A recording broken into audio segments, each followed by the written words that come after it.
এক নেকি দিয়া জান্নাতে যাবে। কয় নেকি দিয়া? একটা নেকি দিয়া জান্নাতে যাবে এই উম্মত।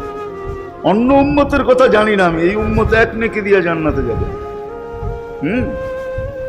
নবীর একটা আদর্শের কারণে জান্নাতে যাবে। সিরত মানি আদর্শ, আর এটা আমরা কদমে কদমে মুহতাজ। কেননা এই ছোট জীবনটা যদি গ্রহণযোগ্যতা পর্যন্ত পৌঁছাইতে হয় আল্লাহর কাছে, চাই নারী হই, চাই যুবক হই, চাই বৃদ্ধ হই, যেই মানুষই হই না কেন, যেখানেরই হই না কেন, যেই বাসারই হই না কেন, যেই বর্ণেরই হই না কেন, যেই পেশারই হই না কেন, যেই সোসাইটিরই হই না কেন, এই জীবনটাকে যদি গ্রহণযোগ্যতা পর্যন্ত পৌঁছাইতে হয় কার কাছে? দুনিয়া আলাদের কাছে না, মালিকের কাছে, যিনি এক ফোঁটা পানির থেকে অস্তিত্ব দিছেন, যার কাছে আবার আমাদেরকে ফিরা যেতে হবে।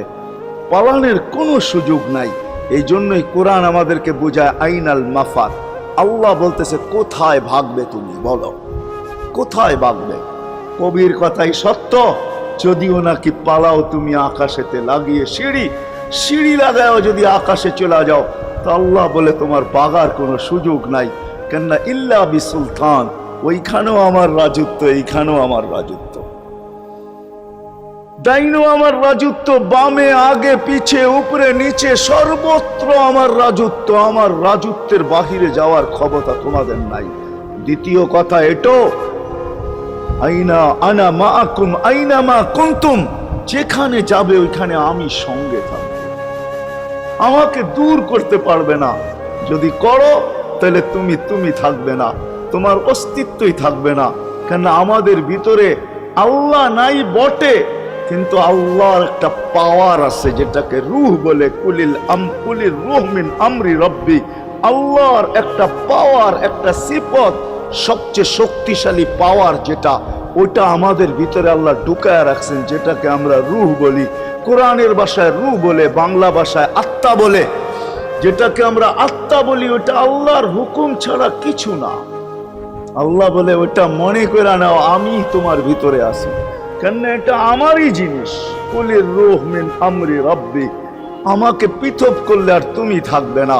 তখন তোমার চক্ষু থাকবে আইন লা তানজুর, তোমার চক্ষু থাকবে দেখবে না। উদুন লা তাসমা, কান থাকবে শুনবে না। লিসান লা তানতিক, জবান থাকবে কিন্তু জিহ্বা থাকবে কিন্তু বলবে না। আকলুন লা তুমাইয়িজ, তোমার মগজ থাকবে ভালো মন্দ বুঝবে না। কলব লা তাতাফাক্কার, দিল থাকবে কিন্তু চিন্তা করার ক্ষমতা তোমার থাকবে না। ইয়াত লা তাফতিশ, হাত থাকবে ধরবে না। রিজল লা তামশি, পাও থাকবে চলবে না। তুমি হবে লাশ। লাশ।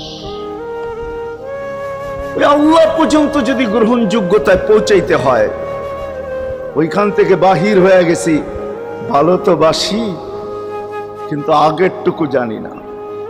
ও মেরে দোস্ত, শুধু ভালোবাসলে চলবে না। আবু তালেবের চেয়ে বড় ভালোবাসা আপনার আমার ছিল না, ছিল না। সাহাবাদের মতো ভালোবাসা আপনার আর আমার নাই, আছে নাকি? হ্যাঁ, আবু তালেবের মতো ভালোবাসা ছিল। চলেন শর্ট করি। আবু তালেবকে নিজের হাতে আল্লাহ রসুল কবরে রাখছেন। যখন রাখতেছিলেন তখন চিৎকার দিতেছিলেন, আম্মি মা তারাক্তালি সাবিলা, চাচা কোন রাস্তা রাখলেন না আমার জন্য। বলছিলাম কলেমা পড়েন, পড়লেন না। বলছিলাম ঠোঁটটা হেলান, হেলাইলেন না। বলছিলাম চুপ থাকেন, তাও থাকলেন না। সর্বশেষ একটা চিৎকার দিলেন, আলা মিল্লাতি আব্দুল মুত্তালিব, আব্দুল মুত্তালিবের ধর্মের উপরে চলে যেতেছি। এই কথা